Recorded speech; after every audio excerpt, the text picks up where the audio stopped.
Ombudsman Boying Rimulya na naglabas na raw ang ICC ng warrant of arrest para kay Senator Bato de la Rosa, ito raw ay fake news.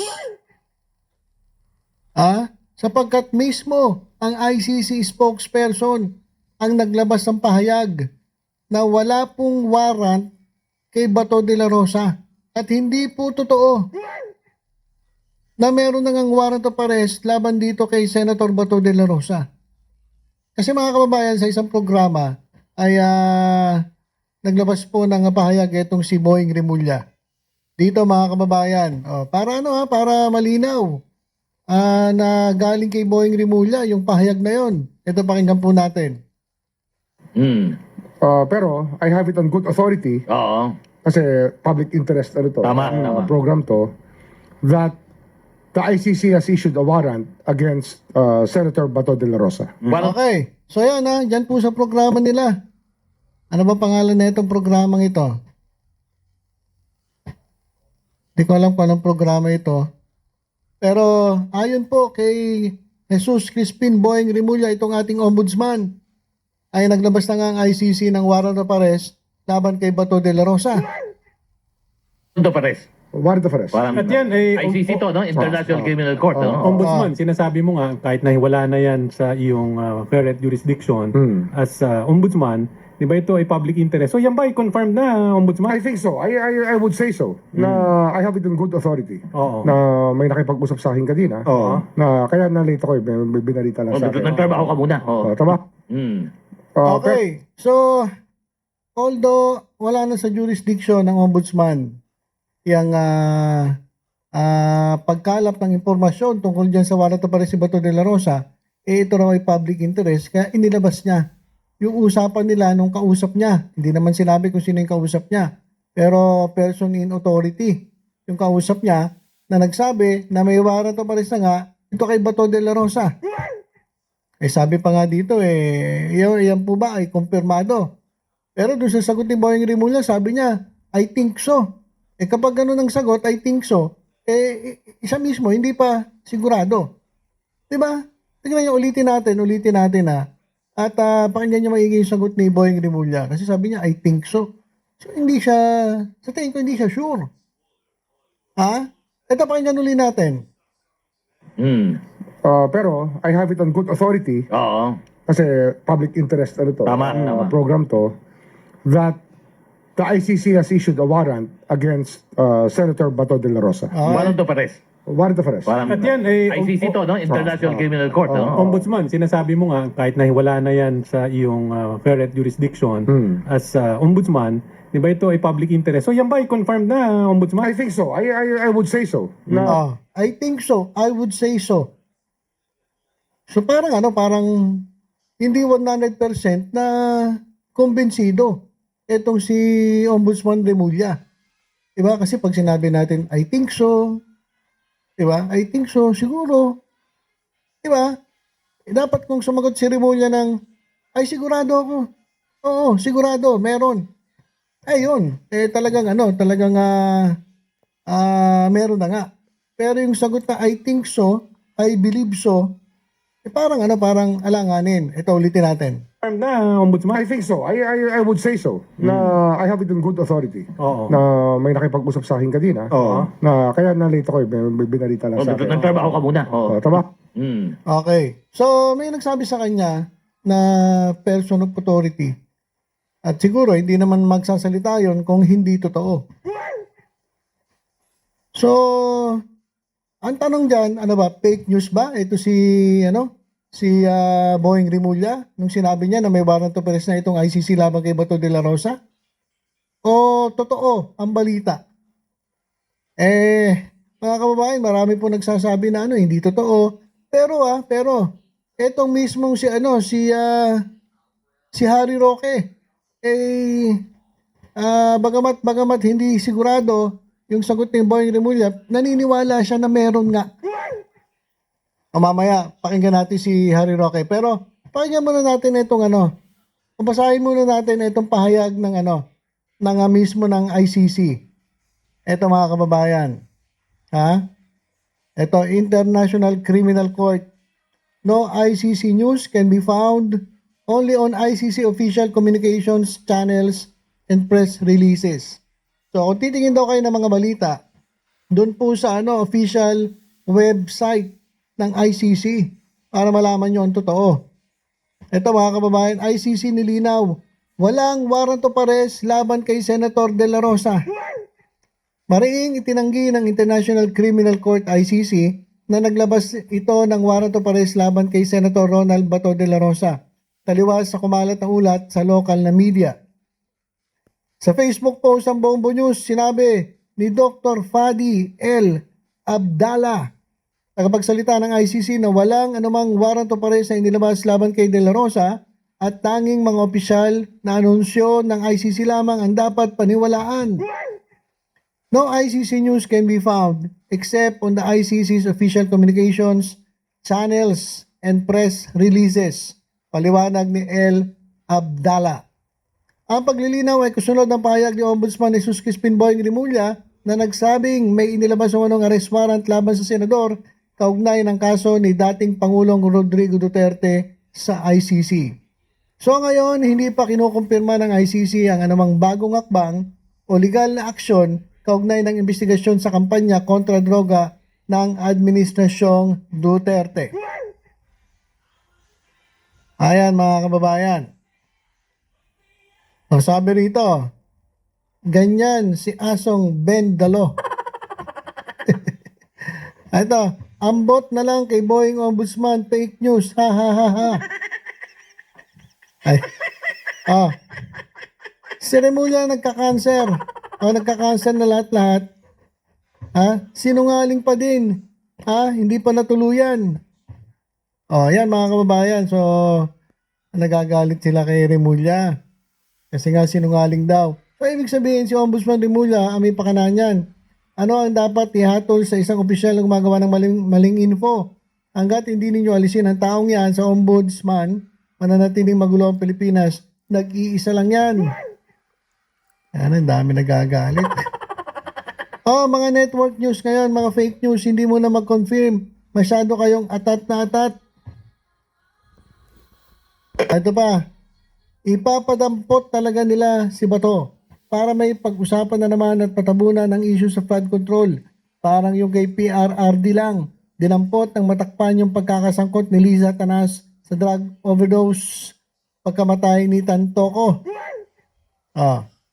Diversionary tactic na naman para hindi mapag-usapan ang flood.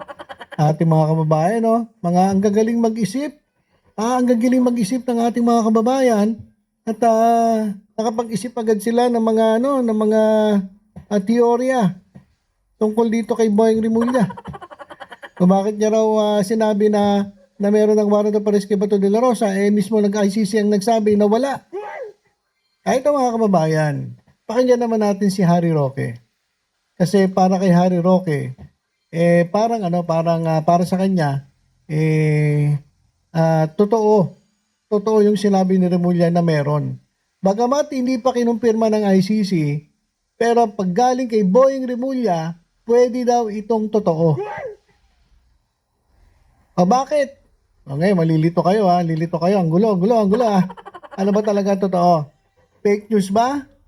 Nauna lang magsabi si Rimulya? Hindi kinumpirma ng ICC yung sinabi ni Rimulya? Pero meron ba talagang parating na warrant of arrest kay Bato? Na hindi lang kinumpirma ng ICC at hindi pa inilalabas? Iba yung naiisip ni Harry Roque. Kasi katulad nito, sinasabi nila na wala. So hindi sila maniniwala. Magiging kampante ngayon si Bato de la Rosa. Magiging kampante, wala, fake news pala yan, di pala totoo yan. Wala namang nilalabas ang ICC. Mismo ICC nagsabi na wala namang warrant of arrest. Tapos ngayon, bibiglain itong si Bato de la Rosa. Bit-bit yung warrant. Parang yung kay Duterte, di ba? Wala namang pinakitang warrant of arrest Kay Duterte, meron ba? Hindi nga nila alam na may warrant May nagsabi na may warrant na, pero parang hindi ata sila naniwala dun sa balita kasi nga hindi kumpirmado. Kaya etong si Digong umuwi dito, galing sa ibang bansa. Yun ang nangyari. Sinasabi nila, kinidnap. Kumbaga, inabangan talaga. At doon sinabi at kinumpirma na merong ICC warrant etong si Digong. Kaya sabi ni, parang ganun din naisip ni Harry Roque, baka ganun na naman yan. At baka makidnap si Bato de la Rosa. Na meron talagang ICC warrant, pero hindi kinumpirma ng ICC dahil wala doon sa webpage. Pero ang totoo, meron talaga. O pwedeng ganun. Para mabigla etong si Bato de la Rosa. Napakinggan natin, minsan maganda rin yung tamang hinala eh. Minsan maganda rin yung tamang hinala kasi minsan, yung tamang hinala mo, minsan tumatama. Di ba? Lalong-lalo na, ito si Harry Roque, medyo matagal na rin sa ibang bansa to. Baka nahihibang na rin ito. Baka tama yung sinasabi niya. Mga kababayan, tingnan niyo, pakinggan niyo si Harry Roque.